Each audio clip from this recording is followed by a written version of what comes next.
पाकिस्तान के head coach Bradburn ने पाकिस्तान के सीनियर प्लेयर्स जो टीम में अपनी अजारादारी बनाकर बैठे हैं उनके मुंह पर यह कहकर जोरदार तमाचा रसीद कर लिया है कि जितने बड़े प्लेयर आप वो खुद को समझते हैं हकीकत में आप वैसे प्लेयर नहीं। इसके अलावा ब्रैडबर्न ने क्या कहा उन प्लेयर्स के बारे में और किन प्लेयर्स के बारे में क्या उस पर बात करेंगे। न्यूजीलैंड ने पाकिस्तान के खिलाफ 5 मैचेस की ओडीआई सीरीज के लिए एक खतरनाक खिलाड़ी को अपनी टीम में शामिल कर पाकिस्तान की टीम के होश उड़ा दिए हैं, या यूं कहें कि तोते उड़ा दिए हैं। वो खिलाड़ी कौन सा है? इसके अलावा बात करेंगे कि मोहम्मद हारिस जो कि टी20 का स्पेशलिस्ट है, उसको टी20 में तो नहीं खिलाएगा लेकिन उसको ऐसे फॉर्मेट में शामिल कर लिया गया जिस फॉर्मेट का वो प्लेयर ही नहीं है, उसको ऐसा क्यों करके सिलेक्ट किया गया, उसकी वजह आपको बताएंगे। तो अस्सलाम वालेकुम, मैं हूं मलिक अब्दुल रहमान और मैं अपने यूट्यूब के चैनल पर तमाम नाज़रीन को खुशामदीद कहता हूं। सबसे पहले बात करेंगे कि मोहम्मद हारिस जिनके बारे में कहा जाता है कि वो टी20 के स्पेशलिस्ट हैं, क्योंकि वो उनने अभी तक जो है वो टी20 ही वर्ल्ड कप में भी पाकिस्तान को टी20 में रिप्रेजेंट किया, पीएसएल में भी उनने टी20 खेली है। तो अलगर्ज ये है कि उनने अभी तक जो नाम बनाया वो टी20 में बनाया। उसके बावजूद कि मोहम्मद हारिस जो है वो टी20 का स्पेशलिस्ट है, उसको टी20 में तो नहीं खिलाया गया, उसको सिर्फ आखिरी मैच खिलाया गया जब उस पर प्रेशर था और वो प्रेशर में फेल हो गया। उस जिस फॉर्मेट का वो स्पेशलिस्ट प्लेयर था उसमें उसको सिर्फ एक मैच में मौका दिया है, और जिस फॉर्मेट का वो प्लेयर ही नहीं है यानी कि ओडीआई की मैं बात कर रहा हूं, उसमें आपने न्यूजीलैंड के खिलाफ उसको सिलेक्ट कर लिया है। और उसकी वजह ये है मोहम्मद रिजवान को बैक का मसला है और उनका बैक का मसला जो है वो अभी तक सही नहीं हुआ, और वो कांस्टेंट इसी वजह से खेलते आ रहे थे क्योंकि जो पाकिस्तान के बैकअप में प्लेयर थे मोहम्मद हारिस या साइम अयूब वो सारे ओपनर्स थे। तो मोहम्मद रिजवान को डर था कि मैं अगर किसी मैच में बाहर बैठ गया, जिस तरह सरफराज अहमद को टेस्ट में मेरी जगह पर मौका दिया गया तो उसने टेस्ट में मेरी जगह छीन ली, इसी तरह कहीं मैं टी20 में कहीं बाहर बैठ गया और मेरी जगह पे मोहम्मद हारिस या मोहम्मद रिजवान ने जो है साइम अयूब ने अगर परफॉर्म कर लिया तो मेरी टीम से जगह खत्म हो जाए। लोगों को कहने का मौका मिल जाएगा कि मोहम्मद रिजवान से ये प्लेयर बेटर है तो मोहम्मद रिजवान को निकालकर आप इस प्लेयर को खिला लें। तो इस वजह से मोहम्मद रिजवान अपने कैरियर को दांव पे लगाकर, अपनी इंजरी को दांव पे लगाकर जो है वो ओपनर खेलते रहे। उनके 98 है जो मेरे ख्याल सबसे ज्यादा है, और दूसरा एक 50 बनाई है, तो मेरे ख्याल से कोई इतनी अच्छी परफॉर्मेंस नहीं दिखाई जिस तरह का वो कैलिबर का प्लेयर है या जिस तरह की उससे परफॉर्मेंस पाकिस्तान की टीम को दरकार होती है उस तरह की उसने परफॉर्मेंस टी20 में नहीं दिखाई। और आपने उसको बिहाइंड द विकेट्स भी देखा होगा कि वो जो है वो कीपिंग करते हुए खुद को उतना अच्छा महसूस नहीं था कर रहा, और वो जो है वो उसको इंजरी अब भी उसकी सस्टेन की हुई और उसकी इंजरी अब भी बरकरार है। वो सिर्फ और सिर्फ टीम में से निकल जाने के डर की वजह से अपने कैरियर को दांव पर लगा के जो है वो टी20 में खेल रहा था। तो अब मोहम्मद रिजवान के बैकअप के तौर पर मोहम्मद हारिस को इस वजह से लाया गया क्योंकि सबको पता है, बाबर आजम और मोहम्मद रिजवान को यह पता है कि मोहम्मद हारिस चूंकि टी20 का स्पेशलिस्ट है, वो तो ओडीआई का प्लेयर है ही नहीं, तो उसके फेल होने के चांसेस ज्यादा हैं। और वैसे भी मोहम्मद रिजवान की इसमें जगह छीने जाने की वो टेंशन नहीं है क्योंकि मोहम्मद रिजवान जो है वो नो डाउट ओडीआई में पाकिस्तान की तमाम विकेट कीपर्स में से फर्स्ट ऑप्शन है। टी20 में भी हैं लेकिन टी20 में यह है कि उन जिस नंबर पर वो बैटिंग करते हैं उस नंबर पर बैटिंग करने वाले और बहुत से प्लेयर हैं, इस वजह से टी20 में थोड़ा शक किया जाता है। लेकिन ओडीआई में मोहम्मद रिजवान का कोई जो है वो दूर दूर तक मुतबादिल नहीं है, और मोहम्मद हारिस का सभी को पता है कि इस फॉर्मेट का स्पेशलिस्ट प्लेयर नहीं है तो इसके फ्लॉप होने के ज्यादा चांसेस हैं। तो इस वजह से इसको जो है वो ओडीआई में खिला लिया जाए ताकि मोहम्मद रिजवान को जो है वो रेस्ट भी हम दे पाए, जिस जगह पे हमने मोहम्मद रिजवान को रेस्ट देनी हो रेस्ट भी दे लें, और मोहम्मद हारिस जो है वो उससे परफॉर्म भी नहीं होगा तो मोहम्मद रिजवान की जो जगह है टीम में वो भी बरकरार रहेगी, और मोहम्मद रिजवान जो है वो अपनी इंजरी से भी जो है वो सेहतयाब हो। हालांकि मोहम्मद रिजवान की अगर कोई जो है वो रिप्लेसमेंट बनती है तो वो सरफराज अहमद बनती है। सरफराज अहमद को इस वजह से नहीं खिलाया गया कि उनको पता है कि टेस्ट में हमने सरफराज अहमद को मौका दिया है तो उसने जो है टेस्ट में मोहम्मद रिजवान की जगह को खा लिया, और फैंस इतना पुरजोर मुतालबा कर रहे थे। मोहम्मद रिजवान ने सरफराज अहमद ने पाकिस्तान को यकीनी जो है वो दूसरे टेस्ट में यकीनी शिकस्त जो है वो पाकिस्तान को बचाया था, तो वो कहीं अगर ओडीआई में परफॉर्म कर गया, उसने चौथे पांचवें नंबर पर आकर जो है वो अच्छी इनिंग खेल दी 1-2 भी, तो फिर जो है वो शायकीन कहने लग जाएंगे कि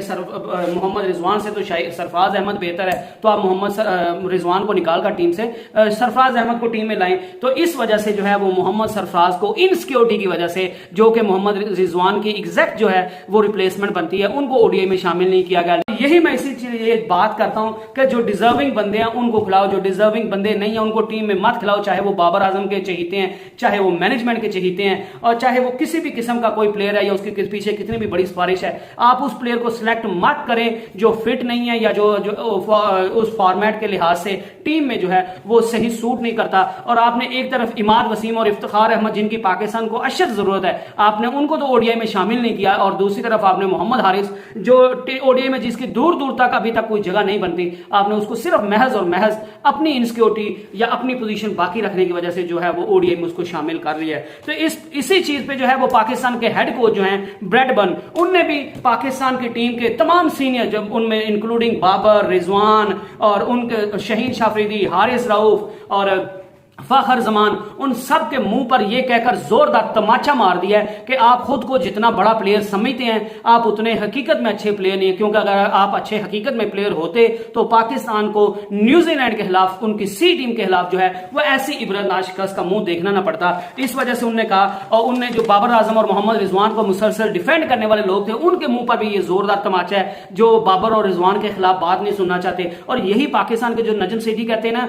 कि लोकल कोचेज और फॉरेन कोचेज में फर्क होता है, यही फर्क होता है, क्योंकि लोकल कोचेज जो हैं वो अपनी जॉब बचाने के लिए खिलाड़ियों के नीचे लग के रहते हैं, जबकि जो फॉरेन कोचेज हैं वो हक और सच की बात करते हैं, वो अपनी जो पैसे लेते हैं उसको हलाल करने की कोशिश करते हैं, वो हराम होरी नहीं करते। फॉरेन कोचेज जो हैं वो हक और सच की बात करते हैं, वो पर्सनल लाइक्स और डिसलाइक्स की बात नहीं करते, वो जो डिजर्विंग बंदा होता है उसको खिलाने की बात करते हैं। और ग्रैंड बर्डमैन ने भी यही कहा कि पाकिस्तान को टीम को अभी विनिंग टीम या फॉर्मिडेबल फोर्स बनने के लिए अभी वक्त दरकार है। और उन्होंने ये भी कहा खिलाड़ियों को समझना चाहिए कि वो जितने प्लेयर बड़े प्लेयर हैं, जितना वो खुद को बड़ा प्लेयर समझते हैं, उतने वो हकीकत में अच्छे प्लेयर नहीं है, और उनको अपनी गलतियों से सबक सीखने की जरूरत है। और हमेशा वही बंदा जीता है या वही टीम जीती है जो अपनी गलतियों से सीखती है, और जो अपनी कहते हैं कि मेरे में तो कोई गलती हो ही नहीं सकती, मेरे में कोई शॉर्ट कमिंग हो नहीं सकती, तो फिर उस टीम का हाल जो है वो पाकिस्तान की टीम की तरह का होता है। उन्होंने कहा, ब्रैडमैन का मजीद कहना था कि हमारे पास चैंपियंस की टीम है, कि हमारे पास ऐसे खिलाड़ी मौजूद हैं जो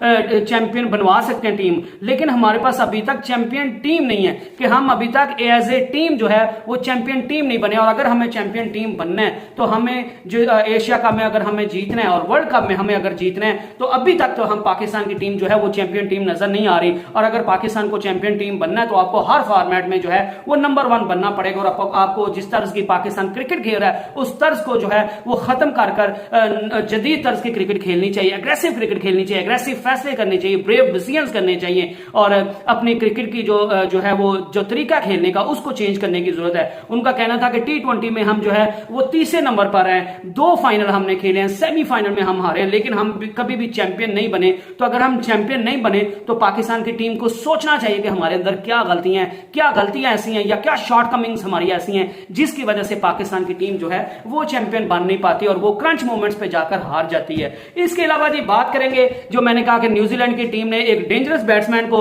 T20 में ओडीआई के 5 मैचेस की सीरीज के लिए ओडीआई टीम में शामिल कर लिया है, तो वो कोई और बंदा नहीं है, वो है मार्क चैपमैन, जो जिनने T20 में जो है 5 T20 सीरीज के मैचेस के ज्यादा रन्स का रिकॉर्ड तोड़ दिया है। इससे पहले जो सबसे ज्यादा रिकॉर्ड था वो लीजर का था, 284 उन्हें 5 मैचेस की सीरीज में T20 में हाईएस्ट इंडिविजुअल स्कोरर थे, और जो साउथ अफ्रीका के एंटीकॉक उनके 255 रन का था। तो मार्क चैपमैन जो है उनने पाकिस्तान के खिलाफ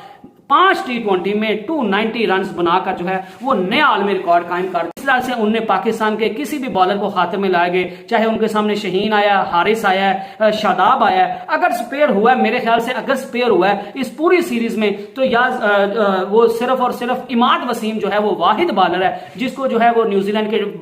बैट्समैन जो है वो खुलकर नहीं खेल पाए। अदरवाइज मार्क चैपमैन और न्यूजीलैंड के बैट्समैन ने पाकिस्तान के, खासकर मार्क चैपमैन ने पाकिस्तान के बॉलर्स को तिगनी का नाश मचाया, और इतनी खूबसूरती से और इतनी आसानी से उनको जो है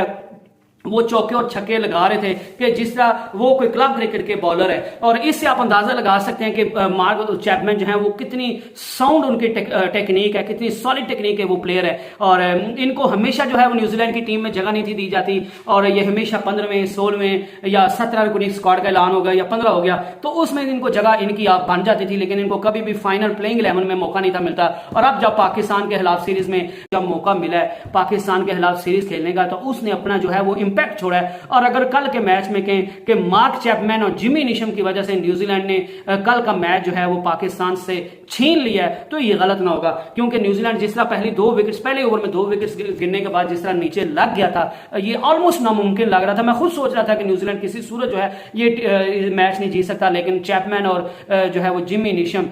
उनने कमाल की बैटिंग की और पाकिस्तान के बॉलर्स को तिगनी का नाच नचा दिया। और मार्क चैपमैन जो कि पहले ओरिजिनली जो थे वो न्यूजीलैंड के प्लान्स में नहीं थे ओडीआई की टीम में, लेकिन अब उनको टी20 में शानदार कारकर्दगी दिखाने के बाद जो है वो उनको एक दफा फिर जो है वो ओडीआई की टीम में आजमाने का फैसला कर लिया गया है। और ये मार्क चैपमैन के पास एक बहुत बड़ा मौका है कि अगर वो इस सीरीज में जो है वो अच्छा परफॉर्म कर जाते हैं ओडीआई में, तो फिर केन विलियमसन की अभी तक जगह खाली है और केन विलियमसन के जो इंजरी से वो जूझ रहे हैं उनका यही अभी तक एक्सपेक्टेड है कि वो वर्ल्ड कप जो है वो खेल नहीं पाएंगे। गो कि उनके न्यूजीलैंड के बोर्ड ने कहा हुआ है कि अगर वो 50% भी जो है वो फिट हुए तो हम उनको खिला लेंगे, लेकिन मेरे ख्याल से मार्क चैपमैन के पास पाकिस्तान के खिलाफ ओडीआई सीरीज का उनका लाइफ टर्निंग मोमेंट हो सकता है। और अगर मार्क चैपमैन इसमें पाकिस्तान के बॉलर्स को जो है वो तिगनी का नाच नचा जाते हैं और अपनी टीम को जो है वो अच्छा जो है वो अच्छे विनिंग एंड पे लेकर चले जाते हैं और अपनी टीम को जितवा देते हैं, तो फिर यकीनन जो है वो मार्क चैपमैन न्यूजीलैंड की टीम के फर्स्ट चॉइस होंगे केन विलियमसन की जगह, और उनको वर्ल्ड कप में न्यूजीलैंड की तरफ से लाजमन जो है वो मौका दिया जाएगा। और वो मेरे ख्याल से मार्क चैपमैन जो है वो केन विलियमसन की कमी जो है वो किसी सूरत न्यूजीलैंड को महसूस नहीं होने देंगे। जिस तरह का वो कमाल का स्पिनर्स को उठा उठा के बाहर छक्के फेंकता है, जिस तरह वो कमाल के फास्ट बॉलर्स को आगे बढ़ बढ़ के चौके छक्के लगाता है, तो मेरे ख्याल से वो केन विलियमसन की जो है वो कमी पूरी कर देगा। और केन विलियमसन की कमी जो न्यूजीलैंड को खटक रही थी वो कमी जो है वो न्यूजीलैंड को खटकने नहीं देगी। मार्क चैपमैन की मैं थोड़ी आपको हिस्ट्री बता दूं कि मार्क चैपमैन जो है वो ओरिजिनली न्यूजीलैंड से उनका ताल्लुक नहीं है, ये चाइना में पैदा हुए थे। उसके बाद जो है वो इनके वालिद की गवर्नमेंट से कोई क्लैशेस थे, तो उसकी वजह से फिर ये जो है वो चाइना से शिफ्ट हो गए। चूंकि वो इनकी गवर्नमेंट के साथ कोई क्लैशेस थे इसके वालिद के या इसकी फैमिली के सम्मिल लें, तो उस वजह से इनको खतरा था, तो ये फिर हांगकांग में चले गए और हांगकांग की तरफ से चैपमैन जो है वो खेलते भी रहे हैं। और उसके बाद हांगकांग में से भी जब जो है वो ये सेटिस्फाई इनकी फैमिली नहीं हुई तो ये ऑस्ट्रेलिया में शिफ्ट हो गई। फिर चैपमैन ने ऑस्ट्रेलिया में भी जो है वो क्रिकेट खेलने की, ऑस्ट्रेलिया की टीम में भी आने की बहुत कोशिश की, लेकिन चूंकि आप सभी को पता है कि ऑस्ट्रेलियन जो है वहां पे रेसिज्म बहुत ज्यादा है, वहां पे कलर कास्ट और क्रीड पे लोगों को बहुत ज्यादा जो है वो तनकीद का निशाना बनाया जाता है। और इस रेसिज्म की वजह से ऑस्ट्रेलिया में जो है वो मार्क चैपमैन को खासा तनकीद का सामना करना पड़ा और उनको टीम में भी जगह नहीं मिली। तो इस वजह से इन्हें फाइनली जो है इनकी टीम ने, इनकी फैमिली ने फैसला किया कि हम न्यूजीलैंड जाएंगे और न्यूजीलैंड की टीम की तरफ से ये खेलते रहे। और अब इनको क्या खूबसूरत टाइम पर क्या अच्छे मोमेंट पे मौका मिला और ये इनकी शायद जिंदगी का टर्निंग पॉइंट साबित हो जाएगा, साबित हो भी गया और मजीद इनकी जो है लाइफ का टर्निंग पॉइंट साबित होगा जिस तरह की वो परफॉर्मेंस दिखा रहे हैं। और अनकरीब ये न्यूजीलैंड का बहुत बड़ा एसेट और न्यूजीलैंड का बहुत बड़ा बैट्समैन बनने जा रहा है एशियन जो है वो ग्राउंड्स पे। और ये जो है वो केन विलियमसन के बाद जब वो रिटायरमेंट ले लेंगे तो उनकी खला को पूरा करने के लिए भी जो है वो न्यूजीलैंड की टीम को काफी होंगे। तो नेक्स्ट वीडियो तक stay blessed and stay tuned. Allah Hafiz.